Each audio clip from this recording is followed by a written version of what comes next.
যারা গাড়ি চালান, একজন মানুষের সারা জীবনের স্বপ্নকে ভেঙে চুরে খান খান করে দেওয়ার আগে আরো সতর্ক হন গাড়ি চালানোতে।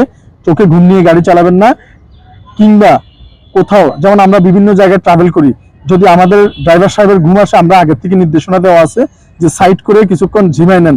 কিন্তু অনেক ভদ্রলোক আছে যারা ড্রাইভার, যারা গাড়ি চালায় তাদেরকে মানুষই মনে করেন না, শুধু নিজেরা গাড়িতে পড়ে পড়ে গরু মহিষের মতো ঘুমায়, কিন্তু ড্রাইভার সাহেবের যে জিমানি আসতে পারে, ড্রাইভার সাহেবের যে ঘুম আসতে পারে, এই জিনিসটা চিন্তা করে না। তারা আরো একবার চিন্তা করবেন, আর নাহলে নিজে গাড়ি চালানো শিখা কেমন লাগে গাড়ি চালাবেন, তারপরে ড্রাইভার সাহেবের উপর চাপ ফেলবেন। বিসমিল্লাহির রহমানির রহিম। দেশ এবং প্রবাস থেকে মুহূর্তে যারা দেখছেন সবাইকে আসসালামু আলাইকুম। আজকে আমি অবস্থান করছি সিআরপি প্রাঙ্গণে। এখানে আমার সামনে যে 4 জন মানুষ রয়েছে, 1 জন 2 জন 3 জন 4 জন, 4 জনের কৃত্রিম পা সংযোজন করব আমরা। এবং এই 4 জন হচ্ছে বিহারি সেবা ফাউন্ডেশনের 556, 57 পর্যন্ত ক্লিয়ার ছিল আমাদের, 57, 58, 59, 60তম পা সম্পন্ন হবে। এবং আমেরিকার সামাজিক একটি সংগঠন ইনসানিয়ার হিউম্যানিটেরিয়ান অর্গানাইজেশনের মাধ্যমে আমরা এই কার্যক্রমটি, আমেরিকা শিকাগো ভিত্তিক একটি হিউম্যানিটেরিয়ান অর্গানাইজেশন ইনসানিয়া, তার মাধ্যমে আমরা এই কার্যক্রমগুলো সম্পন্ন করবো ইনশাআল্লাহ। সবাই আমাদের জন্য দোয়া করবেন। এবং আমরা যদি ওনাদের সাথে একটু কথা বলি, ভাই আপনার নাম কি? মোহাম্মদ তারেকুল ইসলাম। কোথা থেকে আসছেন? রাঙ্গুনিয়া বুসারা। কত বছর পা নেই? আমার জন্ম থেকে। ওনার জন্ম থেকে পা নেই এবং রাঙ্গুনিয়া থেকে আসছে। ইনশাআল্লাহ ওনার দ্রুত পা হয়ে যাবে। বয়স হচ্ছে 25 বছর। ওনার 25 বছরই কিন্তু পা নেই, কেউ লাগিয়ে দেয় না, কিংবা তিনিও লাগাইতে পারে নাই। আমরা ওনার দায়িত্ব নিয়েছি ইনশাআল্লাহ। উনি হচ্ছেন, কোথা থেকে আসছেন ভাই? চট্টগ্রাম থেকে আসছে। তো 16 বছর পা নেই। তো কিভাবে হয়েছিল? অ্যাক্সিডেন্টে, সড়ক দুর্ঘটনা। ওনার পা নেই 16 বছর, উনি পারে না কিংবা কেউ দেয় নাই। বিহারি সেবা ফাউন্ডেশনের মাধ্যমে সেটিও হবে। আর আপনার কি নাম? মোহাম্মদ মঞ্জুল হোসেন। কিভাবে পা গেছে? স্পিড বোর্ডে কি করতেন? মাছ ধরতাম। মাছ ধরতে। জি। তার বাবা একজন জেলে, এর আগে সে আমাদেরকে যে তথ্য দিয়েছে, এবং সে বাবার সাথে মাছ ধরতে গিয়ে পড়ে যায় নৌকা থেকে, এবং স্পিড বোর্ডের পাখায় তার পা কেটে ফেলে। তার জীবন রক্ষার স্বার্থে পা কেটে ফেললেও এই আজকে বেশ কিছু বছর ধরে সে কিংবা তার বাবা কারো পক্ষেই সম্ভব হয়নি পাটি সংযোজন করার, কিংবা একটি কৃত্রিম পা কেউ এগিয়েও আসে নাই। যা হোক, তার স্বপ্নটা যাতে বাস্তবায়ন হয়, সে তার কাঙ্ক্ষিত লক্ষ্যে এগিয়ে যেতে পারে, এই ছোট্ট কিশোরকে বিহারি সেবা ফাউন্ডেশনের মাধ্যমে দ্রুত কৃত্রিম পা সংযোজন করার জন্য নিয়ে আসা হয়েছে। আপডেট ভিডিওতে বিস্তারিত জানতে পারবেন। বোন, তোমার নাম কি? সুলতানা। কোথায় থাকো? নোয়াখালী। কোথায়? সোনাইমুড়ি। কিভাবে হয়েছিল এটা? গাড়ি অ্যাক্সিডেন্ট। গাড়ি কিভাবে বলো? সিএনজিতে ছিলাম আমরা, পিকআপ এসে আমাদেরকে মেরে দিছে। সে সিএনজিতে যাত্রী হিসাবে ছিল, সামনে থেকে মুখোমুখি পিকআপ সংঘর্ষে একটি পা হারিয়েছে সে। আসলে অপ্রতিরোধ্য গতিতে গাড়ি চালানোর বেপরোয়া ফল এই মানুষকে, সাধারণ জনগণকে ভুগতে হয়। তাই যারা গাড়ি চালান, একজন মানুষের সারা জীবনের স্বপ্নকে ভেঙে চুরে খান খান করে দেওয়ার আগে আরো সতর্ক হন গাড়ি চালানোতে। চোখে ঘুম নিয়ে গাড়ি চালাবেন না। কিংবা কোথাও, যেমন আমরা বিভিন্ন জায়গায় ট্রাভেল করি, যদি আমাদের ড্রাইভার সাহেবের ঘুম আসে, আমরা আগের থেকে নির্দেশনা দেওয়া আছে যে সাইড করে কিছুক্ষণ ঝিমাই নেন। কিন্তু অনেক ভদ্রলোক আছে যারা ড্রাইভার, যারা গাড়ি চালায় তাদেরকে মানুষই মনে করেন না, শুধু নিজেরা গাড়িতে পড়ে পড়ে গরু মহিষের মতো ঘুমায়, কিন্তু ড্রাইভার সাহেবের যে জিমানি আসতে পারে, ড্রাইভার সাহেবের যে ঘুম আসতে পারে, এই জিনিসটা চিন্তা করে না। তারা আরো একবার চিন্তা করবেন, আর নাহলে নিজে গাড়ি চালানো শিখা কেমন লাগে গাড়ি চালাবেন, তারপরে ড্রাইভার সাহেবের উপর চাপ ফেলবেন। যা হোক, আল্লাহ তাআলা আমাদের সবাইকে বুঝ দান করুক। এবং যারা ব্যক্তিগতভাবে এই গাড়ি চালান, আপনারা আপনাদের যিনি চালক, তাকে অবশ্যই তার ঘুম, তার বিশ্রাম সবকিছুর প্রতি আপনারা নজর দিবেন।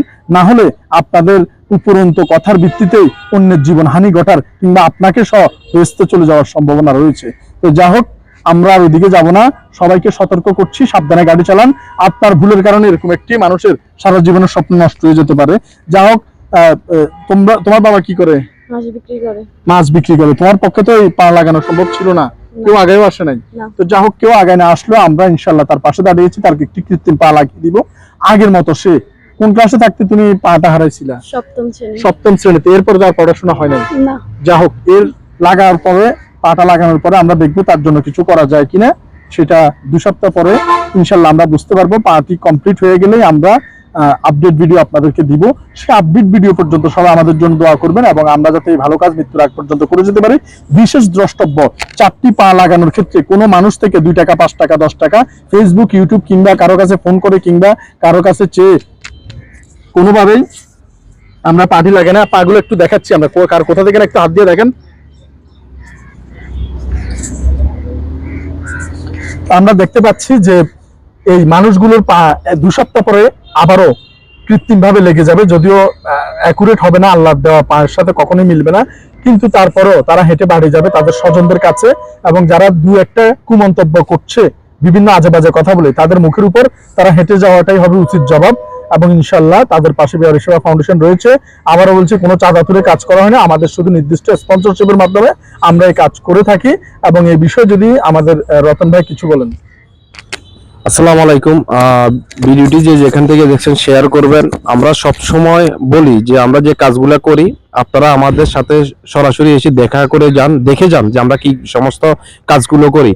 আজকে যদি মানবিক সকলতা যদি না থাকতো 560তম পাও আমরা সাকসেসফুল করতে পারতাম না। 556তম পা লাগিয়ে ওরা বাড়ি চলে গেছে, নতুন করে আরো 4 জন এসেছেন। তো আমরা টার্গেট নিয়েছি এই 2024 সালের মধ্যে ইনশাআল্লাহ আমরা 1000-এ আমরা ক্রস করব। এটা কিভাবে সম্ভব? আপনাদের ভালোবাসায়, আন্তরিকতা এবং যারা স্পন্সর করেছেন তাদের স্পন্সর করার কারণে আমাদের পক্ষে এটা সম্ভব হয়েছে। তো আপনারা শুধু একজনের জন্য 10 জনকে বাজে মন্তব্য করবেন না। মন্তব্য করার আগে আবারও বলতেছি, চিন্তা করবেন যে এই লোকটি কি কাজ করতেছে। আমরা অনেক সময় আমরা লাইভে এসে বলি যে ওনাকে 10 টাকা দিলাম বা 20 টাকা দিলাম, তো দিলে অনেকে কমেন্ট করেন যে টাকা দিলে আবার এটা লাইভে এসে দেখাইতে হয় কিনা। লাইভে আসার মূল উদ্দেশ্য হলো এটা যে এখন যে মানবিক অঙ্গন যে একটা প্রশ্নবিদ্ধ হয়েছে যে শকত ভাইকে একটা লোক টাকাটা দিল 5000 টাকা, যে 5000 টাকা আপনি যে কোনো একটা লোককে দিয়েন, যদি উনি যদি ভিডিও আকারে যদি ধারণ করে যদি না দেয়, তাহলে আপনার মনে, আমার মনে, জনগণের মনে প্রশ্নবিদ্ধ হবে যে শকত ভাই হয়তো 5000 টাকা খেয়ে ফেলছে। ভাই, ওনার এই টাকা খাওয়ার দরকার নাই। উনি যে জব করতেছে, উনি একটা অ্যাপেক্স মেটাল ইন্ডাস্ট্রির ব্র্যান্ড অ্যাম্বাসাডার হিসেবে আছে সারা বাংলাদেশে। তো উনি পুলিশে জব করে পাইতো 25 থেকে 30,000 টাকা, উনি এখানে জব করে পাইতেছে 50,000 টাকা ওনার স্যালারি, এবং টিডিএ পাচ্ছে 20 থেকে 25,000 টাকা। উনি এটা দিয়ে চলতেছে। তারপরে আঙ্কেলের মুক্তিযোদ্ধা মানে ওনার আব্বার মুক্তিযোদ্ধা ভাতা পাচ্ছে 20,000 টাকা। ওনার ভাইয়ের যে বিজনেস আছে গাড়ির বিজনেস, ওখান থেকে প্রতি মাসে 25-30,000 টাকা পাচ্ছে। তাহলে ভাই, একটা লোক 1 লক্ষ টাকা ওইটা চট্টগ্রাম শহরে ভালোভাবে চলতে পারে, তাহলে ওনার কি দরকার আছে এই মানবিক কাজ করার জন্য? দরকারে নাই।